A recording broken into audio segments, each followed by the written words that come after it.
It is the final week of the preseason for the NFL, and that includes the Buffalo Bills. And good news for the fans, because head coach Sean McDermott says, yes, you can expect to see starter Josh Allen. You told me a few years ago that every year is a one-year contract for you.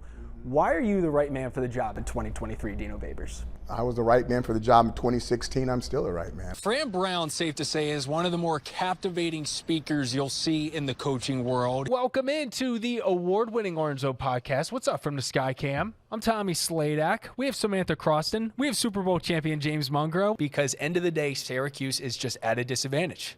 We're in a cold part of the country. We're in the Northeast. We're not down south where a lot of these players from Texas, Florida, wherever want to stay closer to home. You need to stand out. And one of the things right now is you're checking off the facilities, but that next $25 million needs to be talking about the players, or else the 4 and 5 stars, they're not going to be thinking about upstate New York. Yeah, I would agree with that, Tommy. I definitely would agree with that. Look at that. That's good. That's what I'm talking about. Let it out. Let My it man, out. you want to get a drink after this? You may be surprised to hear that superstar Rory McIlroy of Northern Ireland has local ties. His wife's hometown is nearby. Good evening. Happy Saturday, everyone. I'm Tommy Sladek.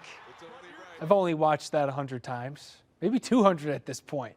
Kadir Copeland, the buzzer beater game winner as Syracuse men's basketball gets a big conference win over Miami. The shot was just icing on the cake for a game that had it all. Let's get to it. In the Dome, first-year head coach Adrian Autry taking on the veteran Jim Larinaga in the Hurricanes. Miami without their starting center. Now Syracuse, they get off to a bit of a rough start too, but they would find a groove late in the first half. Check out the beautiful sequence. Kadir Copeland wraps around the defender to Chris Bell. One more pass, high percentage, drills it. The former Baldwinsville star really finding a nice rhythm this week. He had 17 against Pitt, SU trailing 31-30 at the half.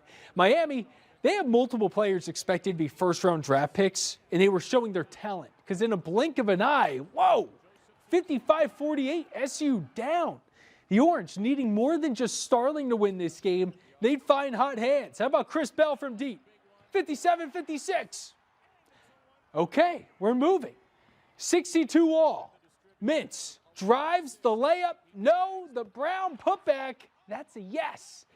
66 all. Less than 2 minutes to play. Ball movement. Starling corner. You betcha. 6 threes for the Notre Dame transfer. 22 points. But every time SU got ahead, Miami would match. Keyshawn George, come on, man. Banks it off the glass. Game tied at 69. Big defensive stop would give SU the ball back for one final chance. The coaching staff would come up with some magic. Mintz here, letting that clock wind down. He drives, Brown pick and roll, draws the defender, just enough time. Copeland, the hero on the hill. Syracuse wins it 72-69. The final, what a moment. They moved to 13-5, 4-3 ACC. Fran Brown is injecting energy into SU football that hasn't been felt in 20 years. To know Fran is to know where he's from. So tonight we take you to the streets he grew up on and the school hallways he walked in Camden. From Philadelphia, it's a short drive over the Ben Franklin Bridge and Delaware River to a different state and city with a different story.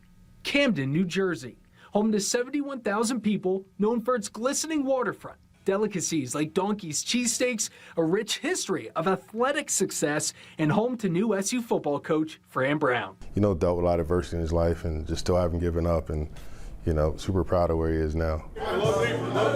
Rob Hinson is the head football coach at Camden High School. It's known as the Castle on the Hill. He's watched Fran Brown's journey all the way to SU's hill, remembering how the undersized freshman won the starting quarterback job nearly 30 years ago. For a little, ninth grader to come in and be able to lead this program, it told us a lot about who he was as a leader. Nobody had problems with him. He's a tough kid, wasn't scared of anybody, so guys followed him. To fully understand Fran is to understand Camden, a once booming industrial city, declining into extreme poverty, and at one point, the highest per capita murder rate in the United States. We've all lost a lot of people in our lives and stuff like that. One of the worst periods happening in Brown's childhood. So you talking about hard? I was the dirty kid that they tried to crack jokes on. I was the guy that went to school, didn't have all the stuff everybody else had. And football was a way out. Brown became a regular name in the local paper, leading Camden over the next 4 years, which led to junior college and eventually Western Carolina. Francis Brown, the other corner, where he became a starting defensive back. So all of us kind of look at not football as the only way out, but it's definitely a way, you know what I mean, for us to kind of get out and bet ourselves and kind of level the playing field. Camden's crime rate is dropping. Investments in the community are helping improve the lives of many who still fight to make ends meet. Hope is returning at a time when Fran Brown's coaching star is shining brighter. When he got the job, you know, it was like a sense of pride for like the whole city. I mean, I was at Dunkin' Donuts 2 days ago, and the guy's like, "Are you Coach Henson?" I was like, "Yeah, what's up, man?" He said, "Yo, Camden doing big. You know that boy Fran Brown?" I said, "Yeah." He said, "He a Division I head coach." I was like, "Yes, sir." I said, "He's doing a great job, man. He's doing a great job."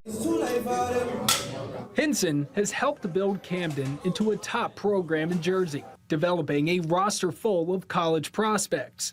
Former Panthers like Deuce Chestnut and Elijah Clark made it to Syracuse, and the list will likely grow.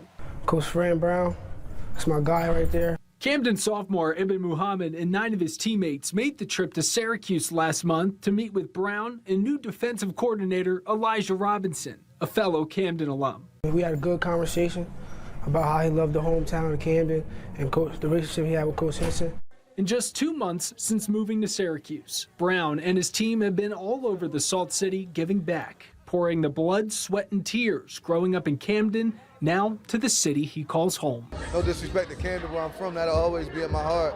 But just where I am at right now, with my faith and just the things that I needed in my life, I think Syracuse is the best place for me and my family to truly grow and to raise my family here. But this community, we're gonna have some fun. Syracuse Challenger Baseball is heading to the Little League World Series. Good evening, everyone. I'm Tommy Sladek. The largest and oldest Challenger division in the country is one of 2 lucky sectors picked to play in the sought-after Challenger Division game in Williamsport this August. But this news is just the start of a mission to take the league on a rocket ship to something even greater. It's so funny. It's the biggest Challenger Baseball League in the United States. They're having the time of their life playing baseball. Do you see yourself doing it for years to come? Absolutely. I'm 48 now. I'm going to play as long as I could. For the last 3 decades, Syracuse Challenger Baseball has given kids and adults with physical and intellectual challenges the chance to be a part of something special, a baseball team.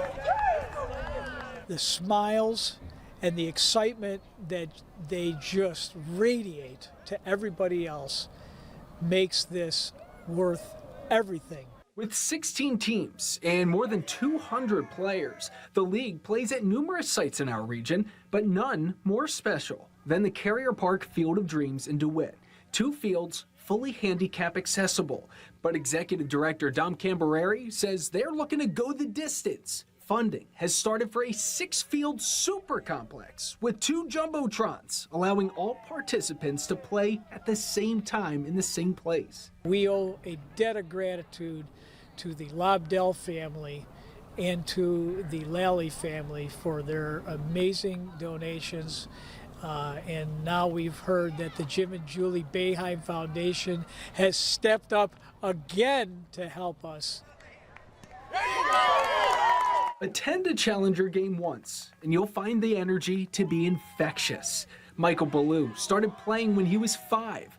Now aged 21, Challenger has given him a place to be himself and make memories with his baseball pals. Any hits that come to mind? My first home run. Your first homer. What was that feeling like? What was going through your head? Like, I was so energetic, I literally slid on every base. With every team, there's an army of coaches and volunteers. Rebecca DeJohn is a coach and director of the adult division. She came to the game 9 years ago and never looked back. Honestly, I started, right out of high school. I had a friend who volunteered with Challenger, and she asked if I wanted to come check it out, and I said, oh my God, sure. And the rest was history. I even got my dad coaching with me now. We've both been doing it for 9 years, and I don't think I could see myself doing anything else. Truly the absolute best. Now, the team heading to Williamsport will take on Pennsylvania's Lancaster Challenge Baseball, a game that will stream, how cool is this, live on the ESPN app. So we'll be checking back in with them in a few months. As for the Superfield, if you're looking to donate, I have the link with the story on our website, CNYCentral.com. Matt. Love those stories, and good luck to them raising that money. I bet they'll get it done, Tommy.